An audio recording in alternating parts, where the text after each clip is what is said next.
Bienvenidos a un nuevo episodio de La Cueva de Mou.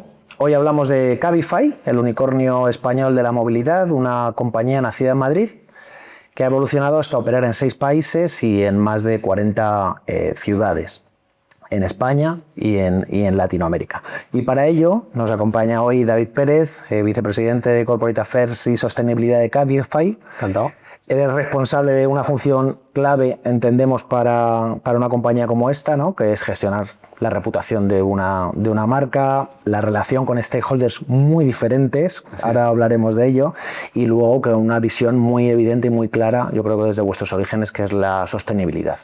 Así que bienvenido, David. Y pues muchas gracias. Encantado de estar aquí con vosotros y dedicar un rato a hablar de movilidad del futuro y de mejorar la movilidad de las ciudades. Pues muchas gracias por estar aquí. Bueno, yo lo primero es que, si no reviento, te quería preguntar desde tu función, cómo se gestiona la comunicación entre unos públicos, unos stakeholders tan diferentes, que a veces comparten intereses y otras veces están absolutamente enfrentados. ¿Cómo se masca eso? ¿Cómo se aborda eso desde vuestra función? Bueno, te diría que probablemente es uno de los grandes retos de la función, ¿no? No hay una receta mágica. Uh-huh. Sí es cierto que bajo este paraguas de Corporate Affairs, como lo llamamos nosotros ahora, pues tenemos la función propia de comunicación interna con un stakeholder interno que para nosotros es clave. No solo el talento del proyecto, sino un talento específico que necesitas para transformar una industria. Tenemos toda la parte de comunicación externa, PR, ¿no? Y está también toda la función de asuntos públicos, relacionamiento, toda la parte que tiene que ver con regulación, que entenderéis que a todos los niveles pues, es otro de los grandes retos, ¿no? Entonces, probablemente la visión de Corporate Affairs bajo un único paraguas lo que nos permite es tener un core único, es decir, que estas funciones trabajen con una estrategia única y nos permite tener una visión corto, medio y largo plazo mucho más estratégica, ¿no? Es decir, hemos pasado probablemente de trabajar, no te voy a decir como silos, pero sí como verticales, uh-huh, que obedecen a objetivos distintos, a poner objetivos propios de compañía con una función de acompañamiento al negocio que es única, ¿no? El reto que decías último de la pregunta de grupos de interés distintos, para nosotros una de las palabras probablemente clave que tiene mucho que ver con el proyecto es coherencia, es uno de nuestros principios. Somos bastante obsesivos con esta coherencia entre lo que decimos y lo que hacemos y adaptamos o intentamos adaptar bastante mensajes a cada uno de los interlocutores, ¿no? Creemos que esta coherencia, el trabajo que hacemos y hacia dónde vamos, muy pegado a la parte propositiva de cambio y de transformación de la movilidad en ciudades, es la que nos permite que se entienda bien nuestra conversación ante un regulador, ante un cliente final, ante un cliente corporativo, ante un conductor, que para nosotros es clave, uh-huh, o un empleado interno que es parte del proyecto. A la hora de preparar un plan de relación con esos stakeholders, ¿por dónde empiezas? Pues probablemente... ¿Todo a la vez en todas partes? La base principal para nosotros, que no cambia como empresas, o sea, hay un alineamiento muy claro entre los objetivos de compañía. Esto emana probablemente de comité de dirección del que soy parte, uh-huh, órgano de gobierno principal, oye, hacia dónde vamos, cuáles son los objetivos del año y de los próximos años. Y luego hay un trabajo, diría que bastante profundo sobre las narrativas. Oye, nos preocupa mucho el cómo hacemos negocio y en el cómo está qué posicionamiento quieres tener en cuanto a seguridad, en cuanto a la calidad de tu servicio, en cuanto al impacto que genera tu operación, que esto es pura sostenibilidad. Creo que esta probablemente es el espacio de mayor dedicación sobre lo que hacemos. Una vez que tenemos esto, vamos ya al grupo de interés o a la stakeholder a contar nuestra película, digamos, adaptada. ¿Y cambia mucho cuando hablas, por ejemplo, a usuarios finales, a conductores, que has dicho que os ocupa mucho, ¿no? Os interesa mucho, o cuando hablas con reguladores o con, no sé si la palabra es adecuada, el sector incumbente? ¿Cambia mucho o es, como se dice ahora, es pivotar los mensajes? Hay mucha parte de pivotar. Hay una que es una frase muy Latinoamérica, como tenemos mucho negocio allí, que es tenemos la capacidad de ponernos los zapatos de. O sea, creo que lo que nos funciona también muy bien es cuando me toca ir a hablar con un regulador en Lima o en Buenos Aires, necesito entender cuáles son los dolores de ese regulador en esa ciudad.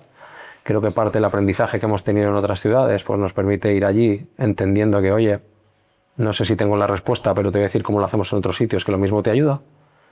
Cuando vamos a hablar al cliente final, adaptamos mucho el mensaje en un entendimiento que, si hablamos de seguridad, la lógica es la misma, pero la percepción de seguridad en Madrid y la percepción de seguridad en Santiago de Chile es distinta. Entonces yo tengo que adaptar ese mensaje, ¿no? Y esa es la parte que hablamos normalmente, que es más local del mensaje. Y es así, yo creo que un poco como trabajamos con grupos de interés. Hay mucha coherencia, de nuevo, lo que os decía, estas narrativas son únicas, dónde queremos llegar y cómo hacerlo es único. Nos toca una parte de adaptar mucho esos mensajes, dependiendo del grupo de interés, dependiendo del país donde estemos. ¿Y quién es más diferente?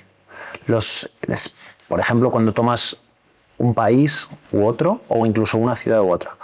Yo diría entre países, ¿quién es más diferente? ¿Los usuarios finales, los reguladores, el propio sector, las administraciones públicas? ¿Quién es más diferente entre vuestra experiencia, habiendo nacido en Madrid y luego en España, y luego habiendo dado el salto internacional?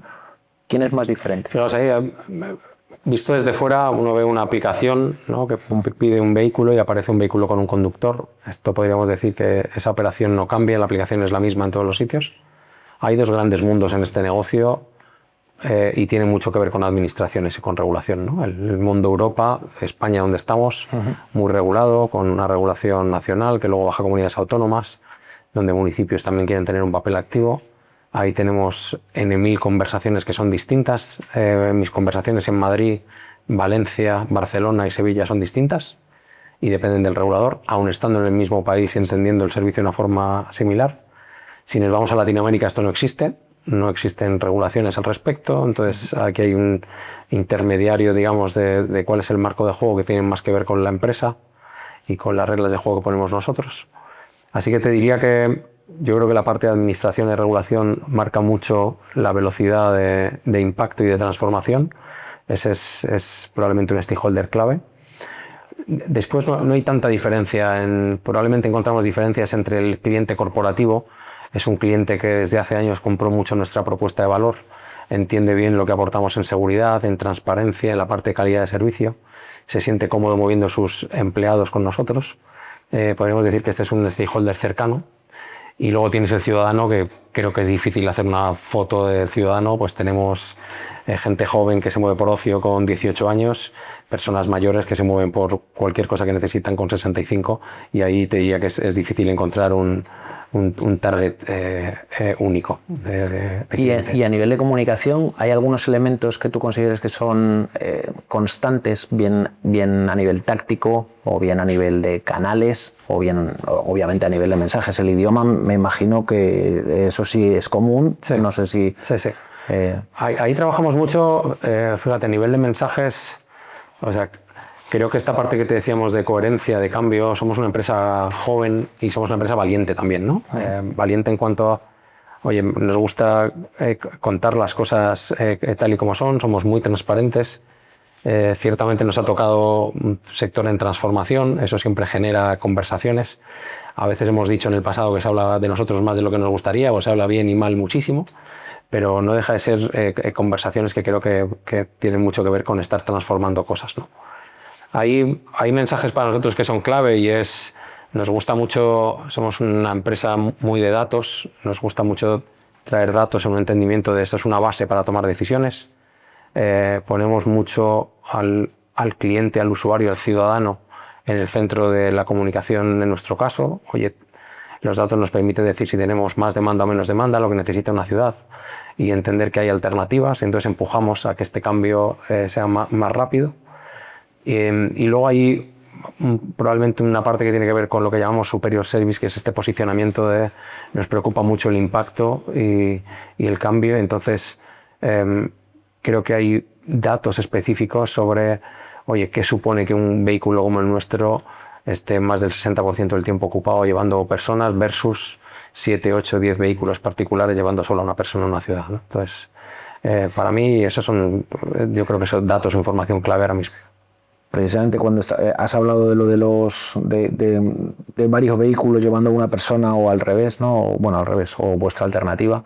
¿Qué hacéis en materia de sostenibilidad? Porque eso se ve en vuestra documentación corporativa, que es algo como muy... que lo lleváis a gala, ¿no? Cuando paradójicamente se puede pensar que la actividad, digamos, de compañías como Cabify no es la única, hay muchas, también tiene cierto impacto medioambiental sobre los sitios donde vivimos los humanos, ¿no? Fíjate, te diría que la primera reflexión profunda que hacemos es en 2018. Es un año de expansión grande del negocio en general, donde lo que entendemos es, oye, el transporte en sí es casi el responsable del 13-15% de las emisiones de CO2 en ciudades donde vivimos. Es un tema que nos preocupa. Y en 2018 decidimos ser, oye, la primera empresa, que seguimos siendo la primera y única empresa que compensa el 100% de las emisiones de todos los trayectos, ¿no? Esta parte que te decía de empresa de datos nos permite saber, oye, cuál es el recorrido que he hecho yo para venir aquí, cuántos kilómetros son, qué vehículo me ha traído y si ese vehículo es un vehículo de combustión, cuánto emite y cómo lo compenso en un trayecto, ¿no? Casi que lo más importante no es haber decidido compensar, es haber empezado un proyecto muy exigente de, oye, el resultado final es no emitir, ¿no? ¿Cómo llegamos a ser una empresa que hace muchos trayectos en ciudades donde no se emite? Como sabemos que las velocidades son distintas y que no llegamos, os pongo un ejemplo, por ejemplo, en ciudades como Madrid, con nuestra flota propia, ya tenemos un compromiso de que a cierre de año el 100% de los vehículos van a ser 100% eléctricos. Hemos cerrado 2025, el 97% de los trayectos han sido o en vehículo cero o en vehículo, con etiqueta cero o con etiqueta eco. Es decir, estamos liderando una transformación física del vehículo que no emite, que yo os diría que es pionera y es única, ¿no? Esa es la parte más visual. La que no se ve tanto es la que tiene que ver con nuestra compañía y con la tecnología, ¿no? Hablamos mucho de IA ahora. Se puede tener una entrevista sin hablar de IA, sin que no se hable de IA. Pues yo no la había sacado todavía. Pues te lo saco yo porque estaba raro, pero lo cierto es que llevamos teniendo nuestra inteligencia propia que mejora el algoritmo pues desde hace, te diría que 6-7 años aproximadamente. ¿Qué es lo que permite el algoritmo? Pues permite que hace 10 años, cuando tú o yo cogíamos un taxi por la calle, de los de levantar la mano y que te cogiera el taxi, el máximo porcentaje de vehículo ocupado en ese momento era un 20%. O sea, el otro 80% ese taxi estaba vacío, dando vueltas por la ciudad, buscando nuevos clientes, ¿no? Ese modelo es un modelo muy caduco ahora mismo. 10 años después, estamos en tasas de ocupación de en torno al 60%. O sea, ya hay un vehículo que transporta personas en una ciudad como Madrid, más del 60% ocupado. Probablemente no seamos capaces de llegar nunca al 100% porque hay pequeños trayectos entre uno y otro, pero una parte muy importante de cómo ese algoritmo es muy fino, tiene mucha información de dónde están los clientes, los vehículos ubicados, cómo se mueve la ciudad, es también un dato muy relevante en cómo ayuda esto a vertebrar una ciudad con cada vez más ciudadanos, ¿no? Y que por supuesto tiene que ser complemento a un supertransporte público que tiene que ser masivo, llevar a mucha gente y también con cero impacto, digamos, ¿no? ¿Has sacado tú la IA y los conductores? Sí. ¿Y la IA y los robotaxis? Bien. Pues muy buena pregunta, la verdad. Fíjate, te diría que nuestra obsesión en los últimos años es trabajar en crear una industria de conductores profesionales. Hay esta vinculación que te decía con máxima calidad con vehículos, pues nos ha hecho a seguir buscando los mejores conductores, trabajar con sindicatos para tener los mejores convenios colectivos, dar formación, hacer seguimiento, garantizar ganancias importantes para los drivers. Y esto tiene que convivir con una IA que cada vez viene más rápido, con una presentación de vehículo autónomo, de robotaxis, que entendemos que va a tener distintas fases donde se va a convivir, fases donde habrá conductores físicos con vehículos autónomos y probablemente una fase a medio largo plazo donde lo que hay que ver es, oye, cuál es el papel que tiene el vehículo autónomo en la ciudad y cómo toda la parte operativa que va a llevar ese engranaje de una nueva operación pues lleva a probablemente nuevos puestos de trabajo que todavía no conocemos, ¿no? Entonces, estamos ahí. Cuando te contaba hace poco plena transformación también en esto. También es una variable que que entendemos que actuará en el corto y en el medio plazo y que estamos mirando desde primera línea, ¿no?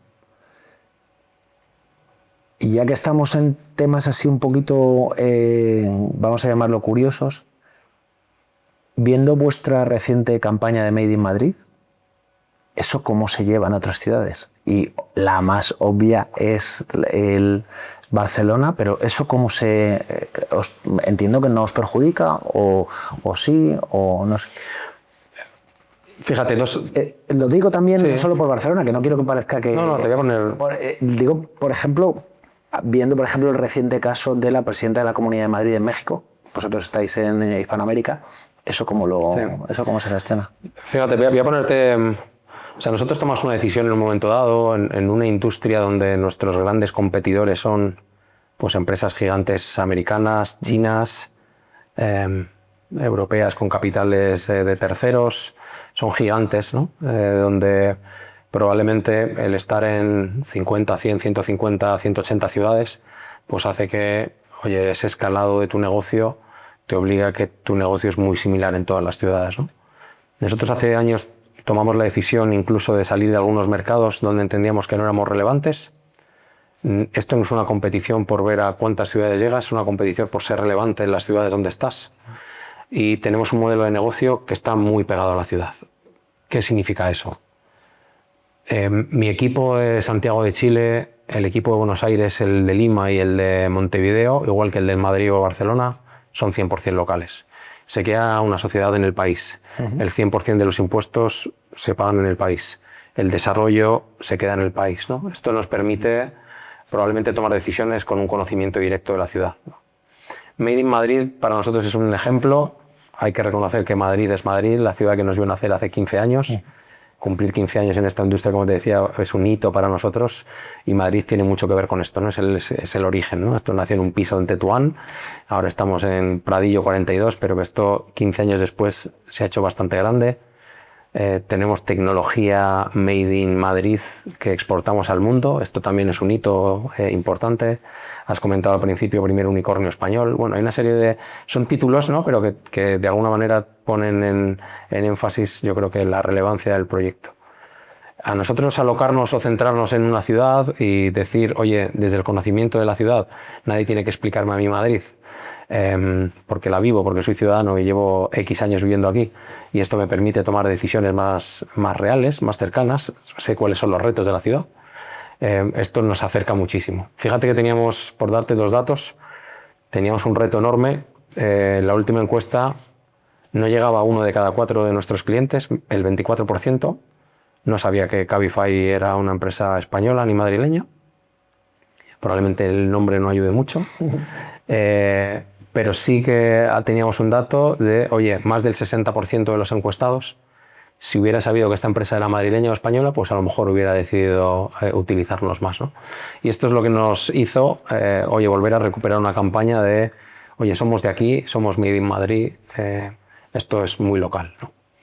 ¿Qué ocurre si me lo llevo a otras, ¿no? Claro, para engancharlo con, Chile, oye, esto funciona muy bien, pero ¿y el chileno cuando dices Made in Madrid? Pues si nos vamos a Chile, en Chile vas a encontrar una campaña muy localizada, donde ahora mismo se está hablando de, oye, somos muy chilenos, somos de aquí, y aquí Cabify Chile significa esto en calidad, esto en seguridad, esto en disponibilidad, ¿no? Entonces, la suerte, te diría, es no estamos en 150 ciudades, nos permite localizarnos y engancharnos mucho con el propio país. Esto nos ha llevado, pues, oye, a territorializar. En Madrid somos de equipos de fútbol madrileños y de fútbol base y estamos patrocinando el fútbol por lo que significa el fútbol en sí, por vivir la ciudad y sentir los colores y moverte con ella. Si te vas a Buenos Aires, pues patrocinamos al Boca y al River, que no hay ciudad más futbolera, yo creo, del mundo que Buenos Aires, y aquello también nos está funcionando muy bien, ¿no? Es un mensaje de, oye, somos una empresa de aquí, de Buenos Aires, Argentina, pegada a la ciudad con equipo local, que estamos patrocinando y apoyando el deporte de la ciudad, ¿no? Bueno, entonces entiendo que estáis haciendo exitosamente pues ese balance, ¿no? Entre local, yo te diría que global, sí. Bueno, local allí donde estéis, sí. ¿No? Más que local global, es local, sí. Allí donde estéis. Fíjate, por ser muy claros y transparentes de lo que no nos ha funcionado, ya no estamos obsesionados en hacer una gran campaña global que nos funcione en todos los países. Esto nos hemos dado cuenta que en el pasado nos pasaba que tal vez made in Madrid o centrados en España, entendías que el mindset que teníamos aquí era el mismo que en todos los países. Y oye, igual que no celebramos 15 años en Santiago de Chile porque llevamos 13, pues hemos dejado de pensar en campañas globales en todos los países donde estamos. ¿Y tú crees, de tu experiencia, los años que llevas en Cabify, que es porque obviamente habéis evolucionado, o puede ser porque los diferentes tipos de consumidores hemos evolucionado? ¿Percibes que haya un sentimiento más de vuelta hacia lo local, hacia lo, no sé si la palabra es nacional, regional, a lo de aquí, en cada sitio? Porque es que a mí me da la sensación de que hay, o sea, de que no es que las campañas globales funcionen menos, es que creo que el mundo es diferente a hace 20 años. Estoy de acuerdo. Hace 15, ¿no? Bueno, sabes que hubo, en su momento, cuanto más hablábamos de globalización, más diferencias locales salían, ¿no? Incluso entre barrios dentro de una misma ciudad. Entonces sí, podría estar de acuerdo. La experiencia nuestra, un poco en línea de lo que te decía antes, cómo tengo que trabajar mi concepto de seguridad en Lima, claro, es distinta a mi concepto de seguridad de Madrid, ¿no? En Madrid o en Barcelona el concepto de seguridad está muy vinculado con el vehículo que viene a recogerte. En una ciudad como Lima el concepto de seguridad está muy vinculado con, oye, la capacidad que yo tengo de ver al conductor, de saber quién es, del rating que tiene, de poder compartir mi trayecto, de tener un botón de emergencias por si pasa cualquier cosa.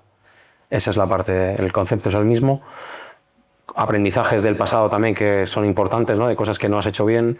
Nos obsesionamos hablando mucho en la campaña sobre somos carbon neutral, compensamos nuestra huella de carbono. Pues esto nos costaba mucho que se entendiera en ciudades de Latinoamérica hace 10 años, pues porque no era una conversación, no estaba ahí, ¿no? Entonces hemos tenido que adaptar mucho esto, ¿no? Aquí transformamos y hay un porcentaje altísimo de vehículo eléctrico. En Lima, por ejemplo, pues estamos trabajando mucho con cliente corporativo en temas de sostenibilidad en compensación, ¿no? Y adaptamos ese mensaje. La lógica es la misma, el propósito es el mismo, llevamos velocidades distintas y tenemos muy en cuenta la sensibilidad. Ya que has hablado de sostenibilidad y de cómo está cambiando nuestro sector y el mundo en general, y atendiendo también a lo que pone en tu tarjeta, ¿no? ¿Está la sostenibilidad pasada de moda? O no sé si me explico, a nivel de mensajes, ¿no? Sí. O sea, está manido, está todo tan manido que es como que nos resbala, ¿o no? Fíjate que estás hablando con alguien que antes de entrar en Cabify ya llevaba sostenibilidad en mi pasado. Yo digo una frase mucho, ha habido unos años que cada vez que escuchaba la palabra sostenibilidad o esto es nuestro ADN, moría un gatito en alguna parte del mundo. O sea, soy un firme creyente de las entidades con propósito y las empresas. Me cuesta mucho entender que estamos todos en el mismo sitio, ¿no? Entonces, creo que, no sé si la palabra es manido, pero hemos trabajado demasiado, hemos entendido que hay mensajes que nos posicionan muy bien y que esto vende. Yo la realidad es que creo que primero el empleado que elige el proyecto y segundo el cliente, que a veces es más inteligente, y esto o realmente tienes una propuesta de valor diferencial que te la crees que es coherente y que funciona, o creo que ese posicionamiento tiene los días contados o es muy corto, ¿no? También es cierto que ha venido acompañado en los últimos años de una regulación, principalmente a nivel europeo, muy exigente, que ha obligado pues, a tecnificar perfiles, a ponerse las pilas y demás, pero bueno, siendo muy honesto y habiendo estado en distintas organizaciones, yo creo que se nota mucho cuando una organización toma decisiones desde el negocio y oye, actúa como valor diferencial en oye, yo quiero conseguir esto y hasta que no lo consiga no paro, ¿no? Entonces, en el caso de Cabify estamos ahí, muy orgulloso de estar en el proyecto, principalmente por esto, ¿no? Probablemente hay un porcentaje alto de perfiles que nos creemos este proyecto porque está vinculado al cómo, ¿no? Sí. Y el cómo es importante. Y bueno, para terminar quería hacerte unas pequeñas preguntas breves para desengrasar y ya despedirnos, ¿no? Una ciudad que te parezca especialmente inspiradora en cuanto a movilidad. Pues probablemente Berlín. Sí. ¿Por qué? Te diría Berlín o Londres, son ciudades muy distintas, pero son referentes europeos, donde miramos, donde creo que ha habido la capacidad de escuchar a la ciudad, de tomar decisiones valientes. son ciudades casi que con una mayor libertad de opciones y alternativas, y que siguen manteniendo también una profunda sensibilidad con esto del impacto que genera el transporte y alternativas respetuosas, digamos, con el medio ambiente. Una idea equivocada sobre asuntos públicos. Bueno, yo te diría probablemente intentar agradar a todos los grupos de interés con los que hablas. Esto es bastante equivocado, hay que ser valiente. Estas conversaciones nunca son fáciles, pero la realidad es solo una. Puedes adaptar mensajes, como he dicho antes, al interlocutor, pero contar historias distintas a stakeholders diferentes creo que es muy, muy riesgoso. Un tópico sobre sostenibilidad con el que no estés de acuerdo. Pues casi este que te decía. Cuando escucho esto está en mi ADN de empresa, a mí me sale un sarpullido rápido, o sea, es una alerta, una especie de sexto sentido, ¿no? Que se te eriza un poco el vello de, esto no sé si creérmelo mucho. Y finalmente, una habilidad que tú consideres imprescindible para un director de Corporate Affairs. Yo creo que hay que tener un balanceo especialmente bueno entre lo emocional y lo racional. Creo que la figura exige entender muy bien quién tienes al otro lado, quitarte la emocionalidad y probablemente utilizar la razón de una forma vehemente. Yo creo que esa es mi recomendación. Muy bien. Pues muchas gracias, David, por haber venido. Gracias a vosotros. A la Cueva de Mou. Bueno, y a vosotros os esperamos en el próximo capítulo.